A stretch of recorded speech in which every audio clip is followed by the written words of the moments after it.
My name is Linda Wilson. I'm a former sous chef from a one-Michelin star restaurant. Now I run cooking classes from my home. Yes, now I do. Until 7 years ago, when I got married, I was standing in the kitchen from morning until late night at Jean Georges in New York.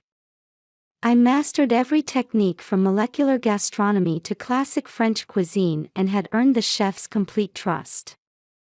When I left to start my own business after getting married, many people were sad to see me go. But I had a new dream. That day, I had just finished teaching a cooking class as usual. I had taught my students how to make apple tart tatin, showcasing the flavors of autumn. The aroma of caramelized apples still lingered in the classroom. I picked up a high-quality invitation that had been slipped into my door and sighed deeply. It was from my mother-in-law, Patricia Wilson, the owner of Wilson's, the most prestigious restaurant in Brookline. "Mom, is that a letter from Grandma?" asked my 7-year-old son Noah, tilting his head to look at my face. He resembles me, sensitive and kind. He loves helping with cooking, and the sight of his small hands diligently cutting vegetables reminds me of myself when I was young. That's why I've kept my distance from my mother-in-law for the past 2 years. I didn't want Noah's pure heart to be hurt. "It's an invitation to Wilson's 20th anniversary dinner," I said flatly. The invitation was embossed with gold leaf, with the date written in Patricia's perfect handwriting. The envelope was probably made of high-quality Italian handmade paper. Even that was a reflection of her taste. "What about Dad?" Noah asked. I shook my head. My husband Michael had an important presentation in Seattle this week. As vice president of a Boston IT company, he had forged his own path instead of following the family tradition of entering the culinary world. His choice to study computer science at MIT and successfully launch a startup was the right one. But his decision had deeply wounded Patricia, with her strong upper-class sensibilities. "Will we get to see Grandma?" Noah's eyes sparkled with anticipation. Indeed, visits with his grandmother had been limited lately. We hadn't even taken a family Christmas photo in the past 2 years. I looked at the invitation again. It said, "Looking forward to an intimate family gathering." But something felt off. She must have known Michael would be absent. And Patricia's handwriting seemed to have a sharpness to it beneath the usual elegance. My sister-in-law Caroline would certainly be there. Unmarried, she managed the restaurant alongside her mother. A Wellesley College graduate with excellent grades who studied culinary arts in Europe, she had always looked down on my chef background. In her eyes, restaurant apprenticeship was just entertainment for the lower classes. Patricia, who came from a working-class background and entered high society through marriage, ironically held the strongest class consciousness. Since losing her husband 20 years ago, her heart had hardened further. Maintaining the reputation of the prestigious restaurant had become her entire life. When Michael decided not to take over the restaurant, the relationship between mother and son rapidly cooled. Still, Sunday family dinners continued in a diminished fashion. But after an argument with Patricia 2 years ago, when she dismissed Noah's peanut allergy as imagination, even that tradition ended. I still can't forget her cold gaze from that day. I've recently heard rumors about succession issues for the restaurant's management. Apparently, there's subtle tension between Caroline and Patricia. And now, this sudden invitation. I looked back into my son's expectant eyes. Indeed, this might be a chance to repair family relationships. Suppressing the anxiety spreading in my chest, I smiled. "Noah, shall we go see Grandma?" Yes. My son's innocent smile temporarily diminished the sense of unease in my heart. At dusk in autumn, Wilson's was bathed in soft light. The Victorian-style building from the 1890s standing on Beacon Street seemed to exist beyond time. The brick facade featured elegant curved ironwork, and warm light spilled from the large windows. I clutched my son's small hand. "Noah, are you okay?" "Yes," he answered, but his voice carried a hint of tension. Noah tugged slightly at the collar of his navy blazer, the special outfit we bought for today. Little did I know that putting him in this outfit would become a major regret later. Opening the heavy wooden door, we were greeted by the sparkle of chandeliers. Crystals created patterns of light dancing on the white plastered ceiling. The entrance hall was filled with the scent of fresh flowers, surely dahlias and roses, Patricia's favorites. My nose also detected the aroma of cooking from deeper inside. James, the sommelier, approached us with a smile. "Welcome, Linda and Noah." Until 2 years ago, he had poured wine for us at every weekly family dinner. When our eyes met, he smiled apologetically. Did he know something? "Welcome, Linda, Noah." Turning around, I saw Patricia and Caroline standing there. Patricia had her raven hair in a perfect chignon and was wearing a Hermès tweed jacket. Next to her, Caroline was dressed in a Chanel charcoal gray dress. Both looked as if they had stepped out of a fashion magazine. "Good evening, Patricia," I greeted her politely. I no longer called her mother. "Grandma." Noah tried to run to her, but Patricia raised her hand slightly to stop him. "Noah, be graceful. This is a fine dining establishment." Her voice was sweet as honey, but somehow cold. Amidst the busy coming and going of servers, we were led to a private room. It was the most formal private room, called the Rose Room, with deep red wallpaper, antique silverware arranged on a sideboard, and a Louis XV-style table near the window that had been passed down from the previous generation. "Let's have some wine brought over," Caroline said.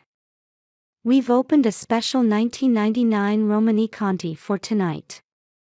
Once seated at the table, the servers moved smoothly into action. Amuse-bouches were arranged one after another on the white damask tablecloth, foie gras macarons, potato velouté with truffle aroma, and blinis topped with caviar. "This is quite an extravagant dinner," I said. Serving such an elaborate course seemed beyond a mere anniversary celebration. "Yes, tonight is special." Patricia raised her glass of deep red wine. "Let's make a toast to the future of our family." I still didn't understand the meaning hidden behind those words. Noah was quietly drinking orange juice. A special children's course was arranged before him. But I was concerned about how Patricia's gaze would occasionally fix sharply on her grandson. "Linda, how is your cooking school going?" Caroline suddenly asked. "I've been hearing about its reputation lately." I sensed something strange in her tone. Caroline had never shown interest in my work before. "Yes, it's going well," I answered cautiously. "I plan to open a second classroom next month." Patricia raised her eyebrows. How ambitious. It was then that I first noticed the hostility in her eyes. This was no family anniversary, it was an interrogation. "This restaurant is the pride of the Wilson family," Patricia suddenly changed her tone. "Though someone from the lower classes like you wouldn't understand." The air in the room froze. Noah looked at me anxiously. Caroline sipped her wine and smiled maliciously. "We'll enjoy a refined dinner." "You two should," Well, wait in a more suitable place. What do you mean? My voice trembled. Let me show you the kitchen. Patricia stood up. A place befitting your status. At that moment, I tried to stand up and take my son's hand. But Caroline was already standing behind Noah. Noah, come with Grandma. Caroline's voice was sweet, but her movements were quick. Mom! Noah cried out. We were led, half forcibly, to the kitchen. Opening the large door with gleaming brass handles revealed a kitchen equipped with the latest facilities. A place that would normally excite me now looked like a chamber of horrors. Stainless steel counters were arranged neatly, with ovens and stoves standing quietly. The kitchen, which should have been bustling, was eerily silent. Oh, there's another door here, Patricia said meaningfully. It was the door to a large freezer. I instantly realized her intention. Stop! But my cry came too late. Noah and I were pushed into the freezer, and the heavy door slammed shut with a loud bang.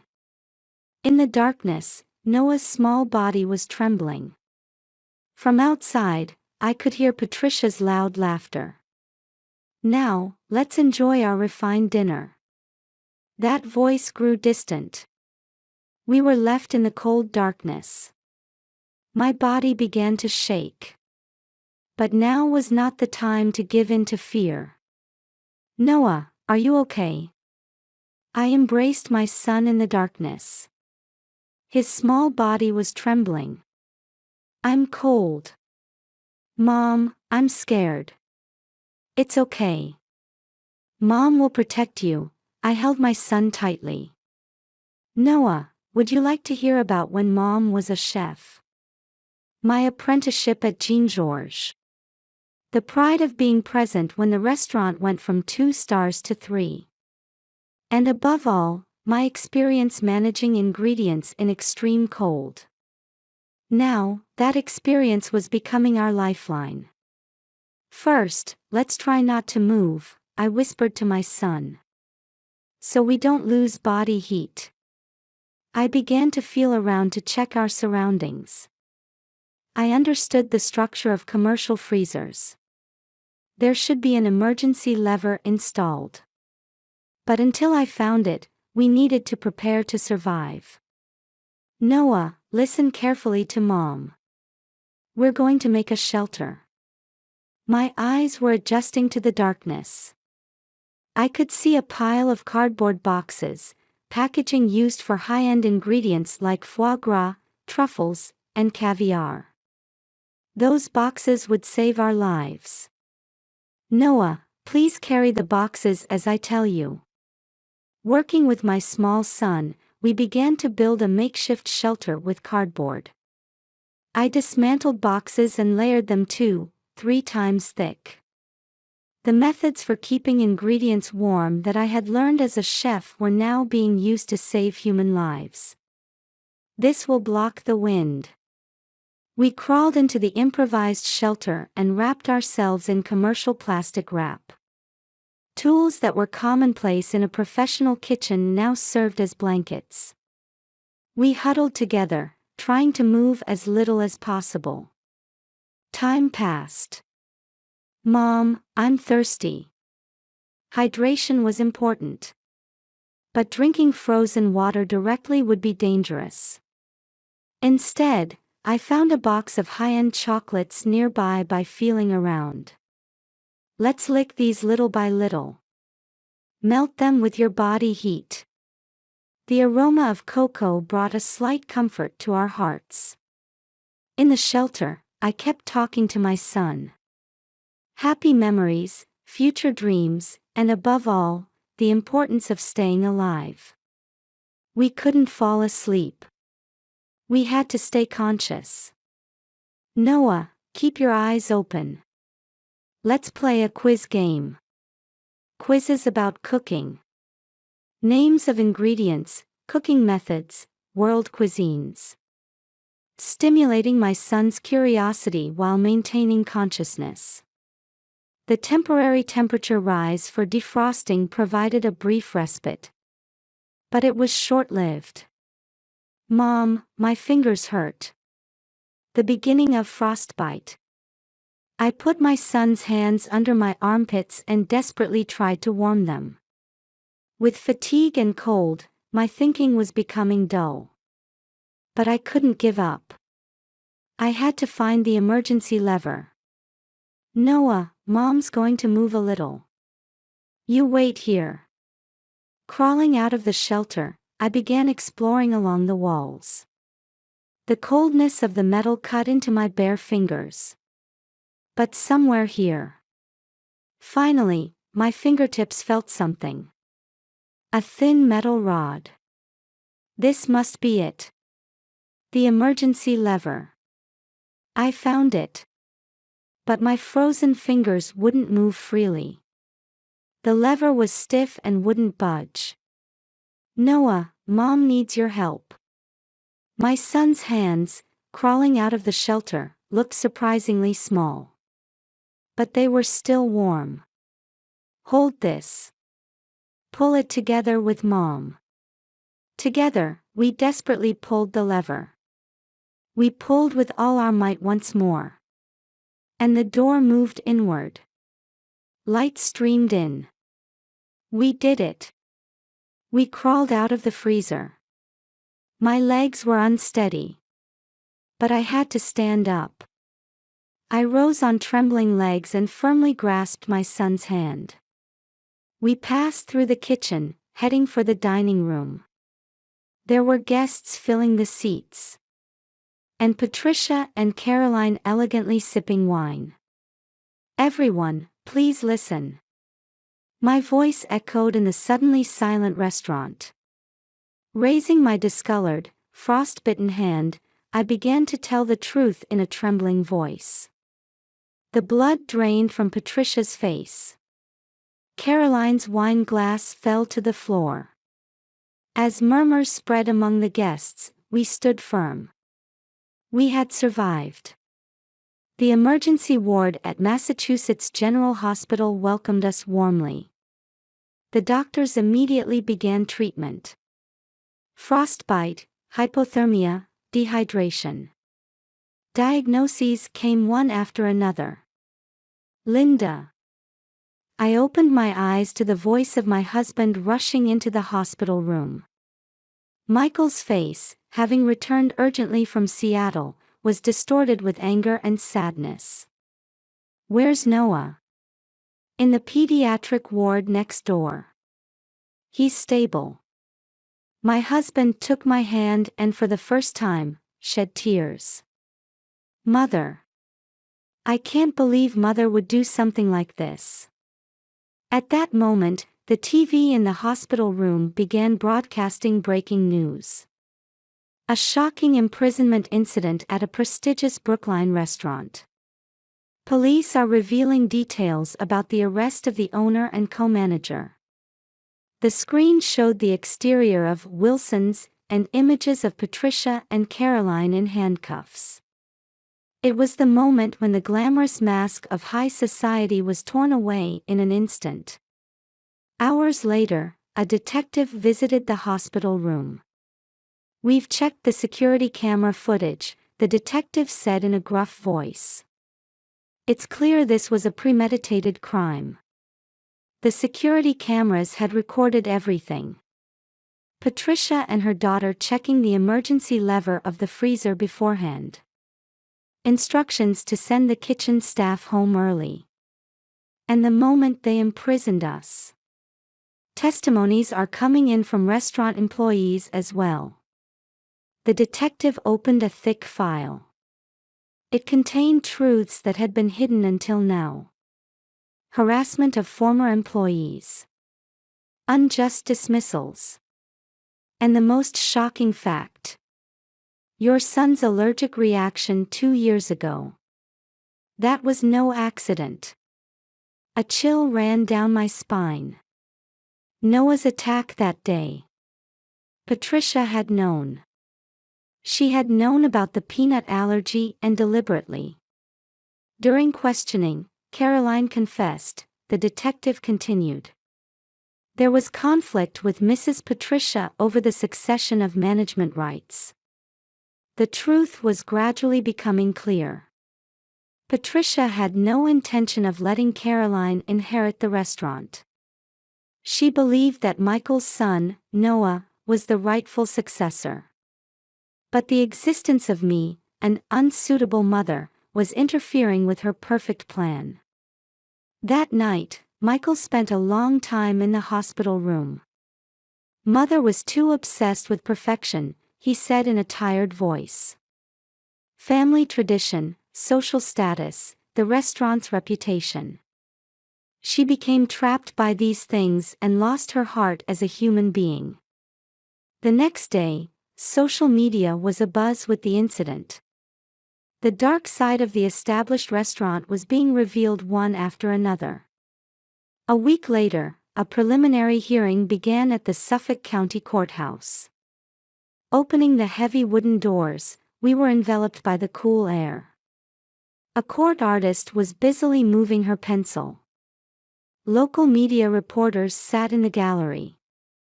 And there were former regular customers. Their eyes showed surprise and disappointment.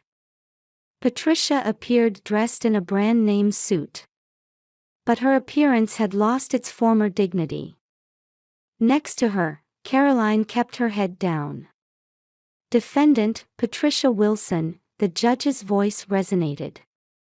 You are charged with first-degree imprisonment and aggravated charges of intentional harm to a minor. When I took the witness stand, I desperately tried to control my trembling voice. I had to calmly describe the terror of that time. My son still has nightmares, I testified. He's afraid of the dark and startles at the sound of refrigerators. You stole a 7-year-old child's right to sleep peacefully. The expressions of the jurors changed. Especially the older women's eyes were burning with anger. The defense tried to emphasize Patricia's social contributions. Her achievements in the restaurant industry, donations to charity, reputation in the community. However, the prosecution was relentless. The defendant has used her social status to commit various abuses over many years, the prosecutor said forcefully. This incident is just the tip of the iceberg. Evidence photos were presented one after another. Maya and Noah's frostbite. Security camera footage. And most decisively, messages found on Patricia's smartphone. It's a perfect plan. No one will suspect anything. It should be treated as an accident. The jury's deliberation ended surprisingly quickly. We present our verdict for defendants Patricia Wilson and Caroline Wilson. The courtroom fell silent. Patricia Wilson, for first-degree imprisonment and intentional harm to a minor, 3 years imprisonment. Caroline Wilson, for complicity, 2 years imprisonment. When the sentence was handed down, I squeezed Michael's hand tightly. It was over. But the judge added more. I also order both defendants to be permanently banned from the food and beverage industry. The business license for the restaurant, Wilson's, is immediately revoked, and ownership rights will be transferred to Mr. Michael Wilson. As we left the courtroom, Patricia turned toward us. In her eyes, for the first time, there was a hint of regret. Outside, the autumn sunlight was dazzling. A week in the hospital, followed by 3 weeks of legal proceedings.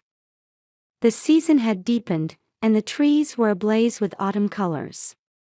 Mom, I'm hungry, Noah whispered softly. I hugged my son. Yes. Let's make a special dinner today. All of us together. On the way home, Michael said quietly, I want you to help me decide what to do with the restaurant. I looked up at the sky. Through a break in the clouds, a ray of hope was shining through. Justice had prevailed, and the truth had been revealed. But this wasn't the end. It was the beginning of creating a new Wilsons together as a family. 1 year later in autumn, Noah by Wilsons, which had just reopened after renovation, was wrapped in the soft light of dusk. I stood in the new kitchen, absorbed in the final touches. A hint of truffle aroma on the sauce cotter vents. This was the highlight of the new menu, which pursued simple but deep flavors. "Linda, customers are already starting to line up," informed Maria, the sous chef. She was a skilled chef who had been fired from the former Wilsons. After the truth came to light, she was the first person I approached. "Thank you. Tonight is a special night." The restaurant's renovation was a symbol of our new beginning. While preserving the stately Victorian exterior, the interior was bright and open. White walls with large windows, and warm wooden furniture. Above all, making the kitchen walls glass meant the cooking process was visible from the dining area. Nothing to hide, this was our new philosophy. "Mom." Turning to the voice, I saw Noah running toward me in his school uniform. He had stopped by on his way home from school today. "Welcome back. How was your math test?" "Perfect score." My heart warmed at my son's smile. After that incident, Noah's recovery was surprisingly fast. Twice weekly counseling, and above all, valuing time spent as a family. Now, he no longer fears the sound of refrigerators. "Then let's make a celebration dessert." The Noah from before might have been afraid to enter the kitchen. But not now. My son stands next to me, his eyes shining. "Are we making apple tart tatin today?" "Yes. I think Grandma will be happy too. We've been visiting Patricia. Participating in a prison rehabilitation program, she has been changing little by little. During our first visits, she couldn't speak, but now she listens to Noah's school stories and sometimes sheds tears." "Linda." Turning around, I saw Michael standing there. "It seems he left work early today. The restaurant association called," he announced happily. "We've been selected as a finalist for this year's Best New Restaurant Award." A small cheer rose from the staff. "Dad, that's amazing." Noah jumped up. I smiled silently. This year has truly been a time of transformation for our family. Caroline moved to California immediately after her release. Having gone through the rehabilitation program, she now works for a nonprofit organization. I quietly support her as she acknowledges her mistakes and begins a new life. At the final staff meeting before opening, I stood before the assembled team. Tonight is a special night. A year ago, this restaurant was the scene of a tragic incident. But now, we have created a new Wilsons. This is a place filled with love and hope.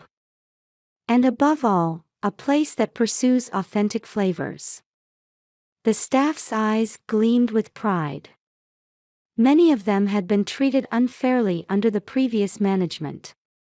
But now, they are filled with confidence. At 6 p.m., we welcomed our opening time. Our first customers were unexpected, the Thompson couple, regular customers who had been the first to call the police during that incident. "Welcome back," I greeted them sincerely. "We're home," Mrs. Thompson said, tearing up. True warmth has returned to this restaurant. Those words warmed my heart. The dinner service progressed smoothly. The new menu was well received. Especially my new creation, maple glazed duck confit, which was praised in the Boston Globe's review. Late at night, after closing. In the cleaned kitchen, I was alone checking the prep list for tomorrow. "Mom, shall we go home now?" Noah peeked in. Michael seemed to have finished his paperwork too. "Ah, yes." Stepping outside, the autumn night sky was brilliant with stars. The three of us walked with shoulders touching. "Hey, next Sunday, Grandma will be released, right?" Noah said. "Yes. Can Grandma come to our house?" Michael and I looked at each other. "Of course," I answered. "Let's create new memories together." The cold autumn wind caressed my cheeks. But my heart was warm. This year, we've learned a lot. The danger of seeking too much perfection. The importance of forgiveness. And above all, what true family bonds mean. The restaurant sign swayed slightly in the night breeze. Noah by Wilson's. This name contains our wish to accept the past and walk toward the future. And above all, to pass on the true meaning of family tradition to the next generation. It's the taste of love and forgiveness. Creating a place where everyone can truly say, "I'm home." Our new story has just begun. But now, we're taking steady steps. Under the starry sky, our steps hurrying home were very light.